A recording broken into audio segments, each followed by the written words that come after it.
And welcome to Book 101 Review.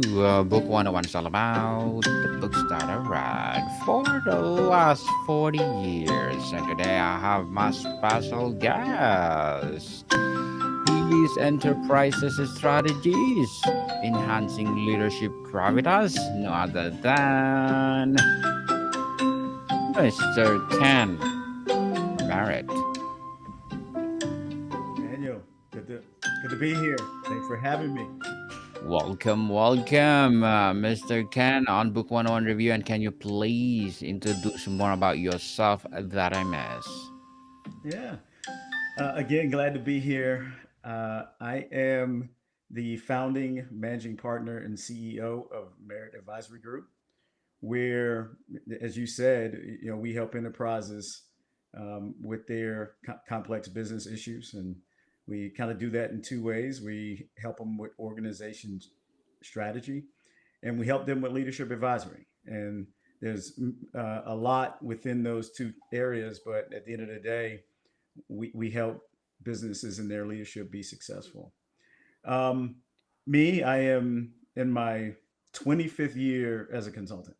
Uh, and over those years, I've worked and I started my career with a bunch of large enterprises and global, Fortune 25 companies and learning, kind of honing my skills in those environments for big brand companies. And over the years, I went from big brand to mid market, and now my focus and support is around small businesses and mid market companies. And it's an exciting time to do that type of work. And um, I'm here for it. Indeed, Mr. Ken Merritt. Thank you so much for sharing your knowledge and wisdom to the world. And today, let's talk about translating complex business challenges into actionable insights. Tell us, common ground or from the ground up, suggest you're something that we need to tackle about this business. So tell us, what is primarily this topic is all about? Yeah, I think what when you have a business, you're going to have complex issues uh, if you're going to have any success. And so embracing the complexity and being ready to take it on is just fundamental to what organizations and their leaders have to do, right? And what I found in many years of kind of running my own business with Merit Advisory and being a leader in other companies, but more so being an advisor to organizations of all size, is that uh, we must turn those complex business challenges into manageable chunks, which we can then try to navigate so that we can learn from them, kind of taking away the insights that we then can intervene and put together actionable plans to go be successful. And what I've learned is the more you accept and understand that that is just what we do on a day-to-day basis, right? I see leaders from time to time become um, distracted or resistant or even overwhelmed by the nature of complex challenges.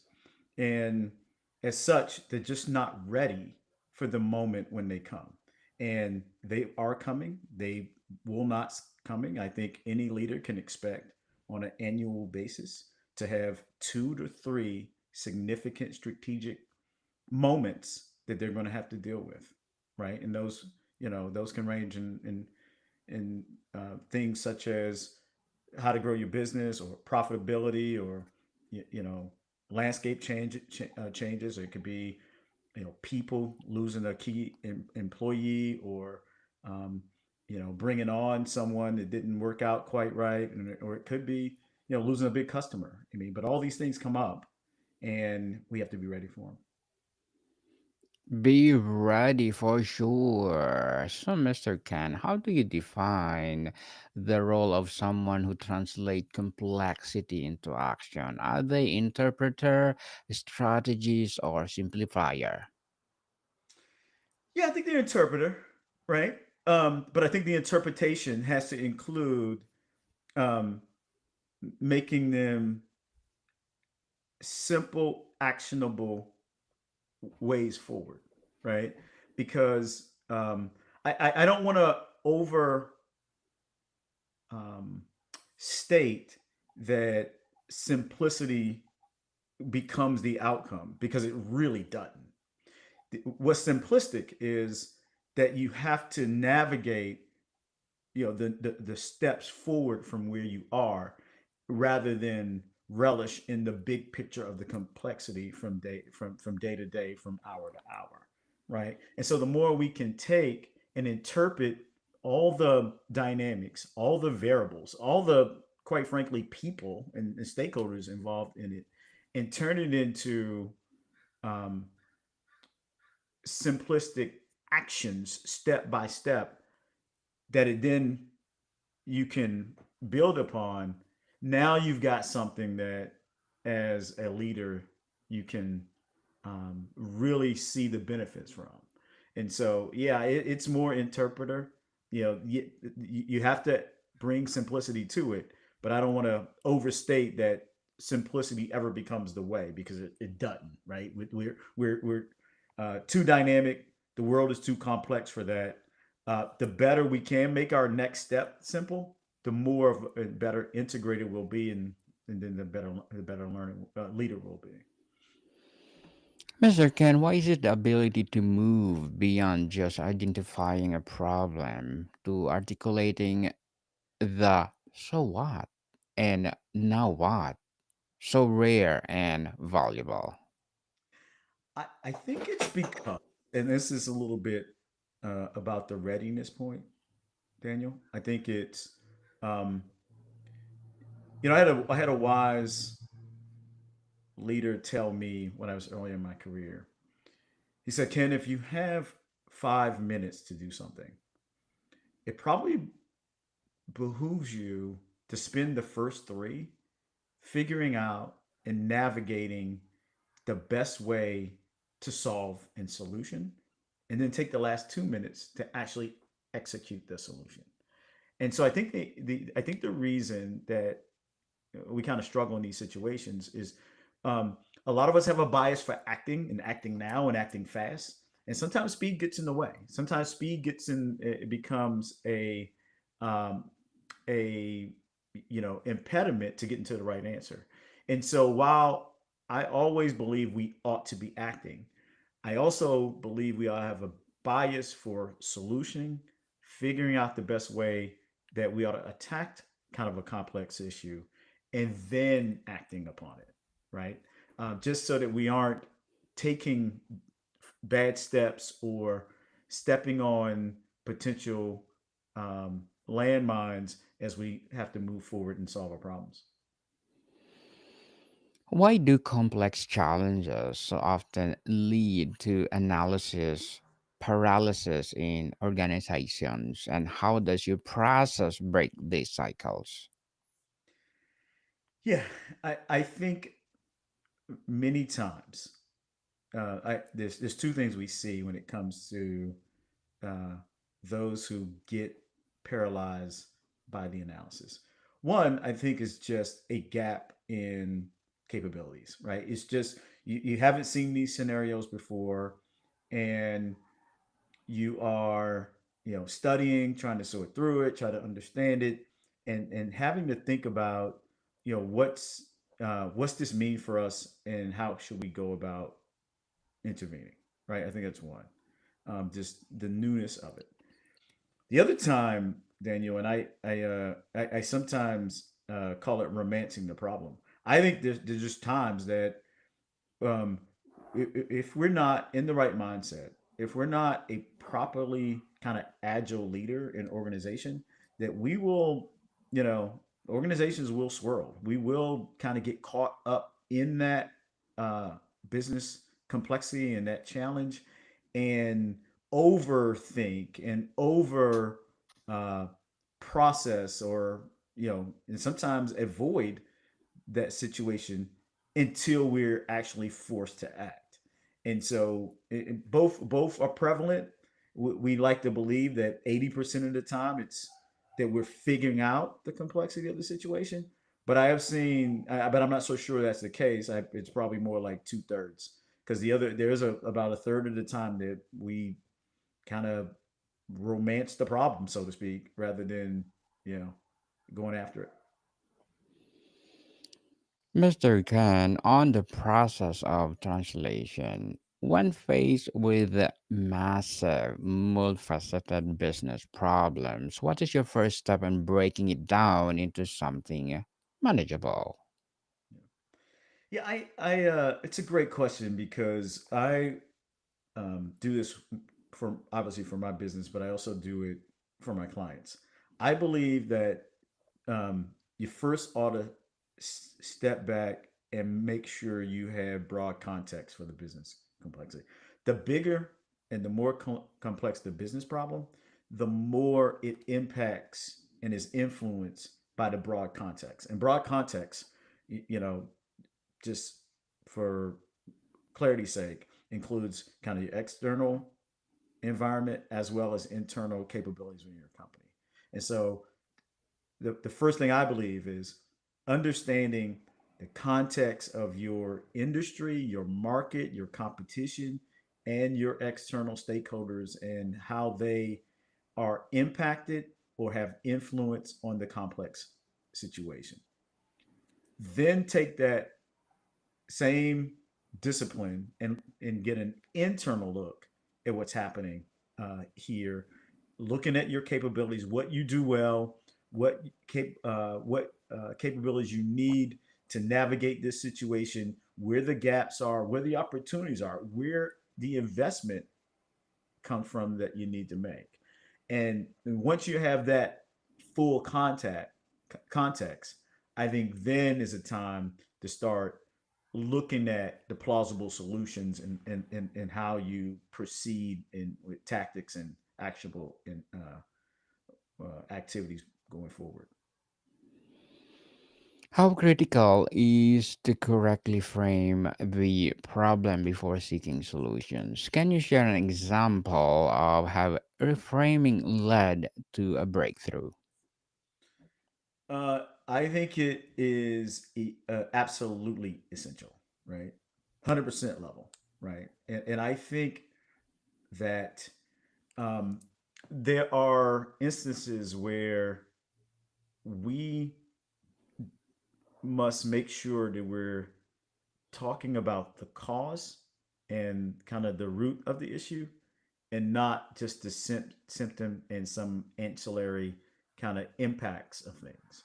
And so I had a scenario recently working with a client that uh, their they believed that their team, right, just didn't have the right leader, right? That the leader was the quintessential issue for why the team and the function wasn't providing the service levels that they were committed to. Well, once we stepped back and looked at the full context, what we understood, what we come to find out is that the context of what we were asking the function to do was outdated, was not right for the moment, was not competitive for where the company was at the time. As such, the leader, who in many ways I thought did a reasonable job at trying to navigate from the traditional goals and objectives of the group, literally struggled because they were missing, that 20% of what they needed to be working on just wasn't on the radar of that leader or the team. And so it wasn't my point in the moral of the story is sometimes when you look at a leader and you are assessing them and their team and the work they're doing, it's fair to step back and make sure that the context, the ask, the role that we're asking that team and that function to play is the right one and it's clear to everyone so that we can all be aligned on expectations. Very well said, Mr. Ken. Totally, totally empowering.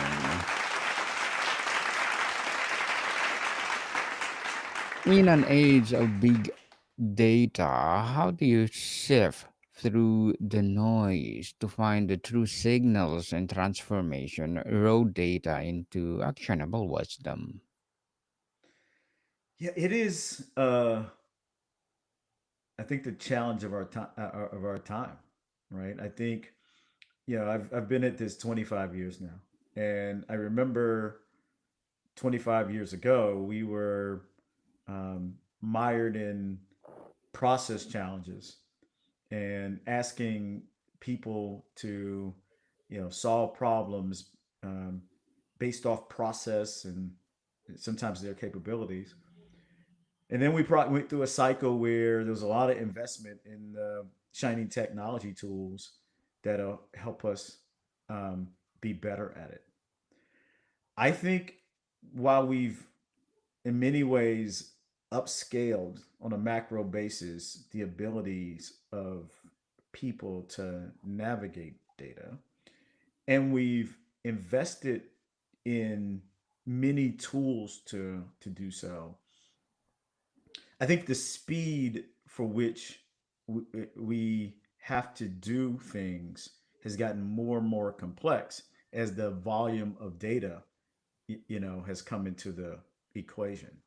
And so your question about how you sift through it, what I've learned as a longtime consultant is the best way to navigate uh, a plethora of data and perspective and insights from all over the place is focus first on the outcomes, the question, the conclusion and slash hypothesis that you need to put together, right? Because what tends to happen is in the absence of that as a north star, we all will be distracted by the shiny data insights that we might can pick up, right? I will never forget a client situation that I had where the dilemma was you had this great business team that was really smart but challenged by the complexities of their market, and at the same time the company had invested millions into data scientists. This organization, Daniel, had 250 data science serving the enterprise. Well, the biggest challenge they had is those two groups being on the same page as to what and how to use the data for the insights that were really needed, right? And so um, it's tough. It's a significant question, but the first thing we have to do is be clear on what business problem we're trying to solve, what um, analysis and insights would prove or disprove our hypothesis, so to speak, and then find the data and analysis that does that, and including maybe some other things that might build upon it, but do it that way so you aren't distracted by all the shiny data that could be thrown your way. Mr. Ken, tell us what are your short term and long term goals as an entrepreneur? Yeah, as an entrepreneur, my goals are pretty straightforward. In many ways, Merit Advisory, we love what we do, right? And it's me and the team. We want to continue to do enjoyable strategic work with clients, right?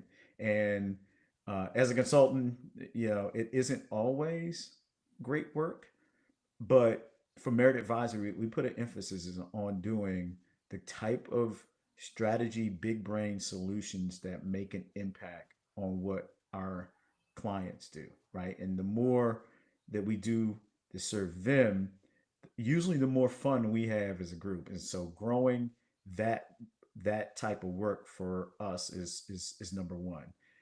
Number two is we love working for companies and, in essence, friends and relationships.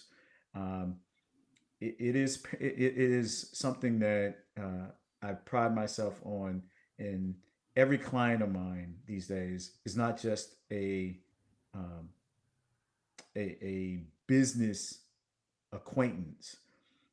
I want them to be successful. I want their companies to be successful, and to do so, I need to get to know them. They need to get to know me, and so we at Merit Advisory, they need to get we focus on getting to know them, i.e., their strategic context, what they're going through, what will make them successful, such that they then give us the trust to to let us be a partner in what they do. And so our goals are just that: do the kind of work we want to do and do them for the people that we want to do it with. Good luck to your goals, Mr. Ken, and looking forward for more success. And can you please recommend a book or books that influence your journey? Yeah, I there are a number of things, and you can see over my shoulder. I have a pretty good collection of books that I've gone through over the years and helped frame my way of thinking. Um, the three I thought I'd highlight. Some of them uh, go back some years, and then some more recent. Um, the first one I'll hold up here is Corporate Agility, and this book was written by a friend of mine. I actually am quoted in the book, and but it's all credit to him and his team. But it's really about uh, being able to navigate your situation through having agility. And agility is a mindset. Agility is an integrated, interactive process, and then people. And so that has been a great influence on the way I think about it.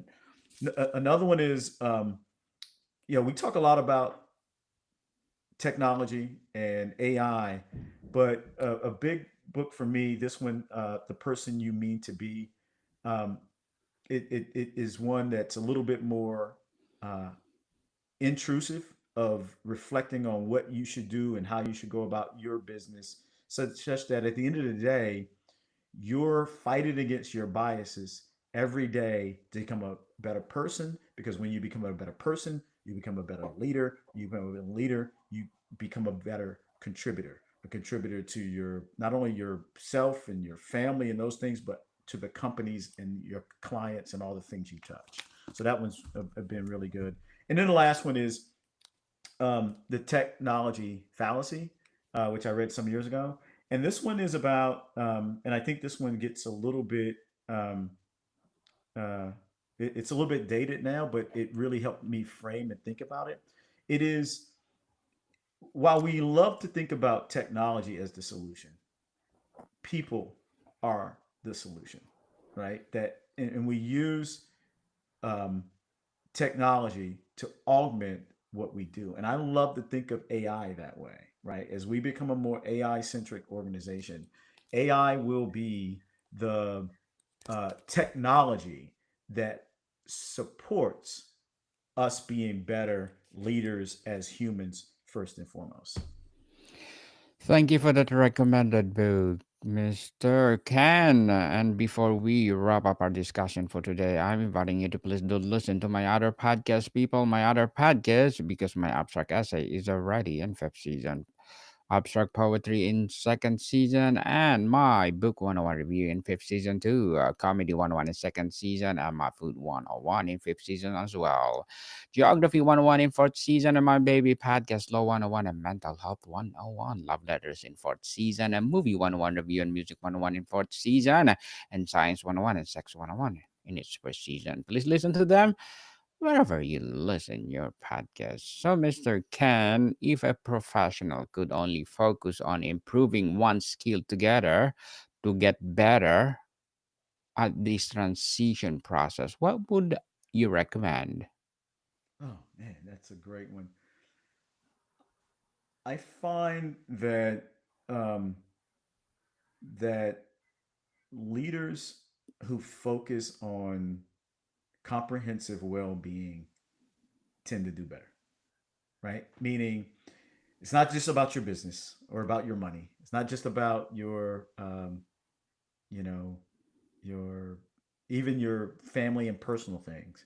It's all of those things. And so for any leader, from mental health, and I love that you had that included in there. Your physical health, your financial health, your spiritual health, if that's where you are. Um, all those things will help you as a leader, and those things help me. And I think if I had one piece of advice to give a leader, I'd be like, think about your comprehensive well-being and have that be your focus, because that is at the foundation of everything you'll do as a leader and get to broad level success. Mr. Ken Merritt, thank you so much for sharing your knowledge and wisdom to the world. Hoping for more and more empowering business to come. So, can you please invite our listeners to support all your advocacy, your business, or whatever projects that you're doing right now? Absolutely. Thank you. So, where do people reach you? Can reach you, Mr. Yeah, you can reach Ken? me at, as you see, merit-advisory.com. You can also find me on LinkedIn, Kenneth Merritt. You can find Merit Advisory on LinkedIn and Instagram. We're here and look forward to getting to know you. And if we can ever help, please don't hesitate to reach out to us.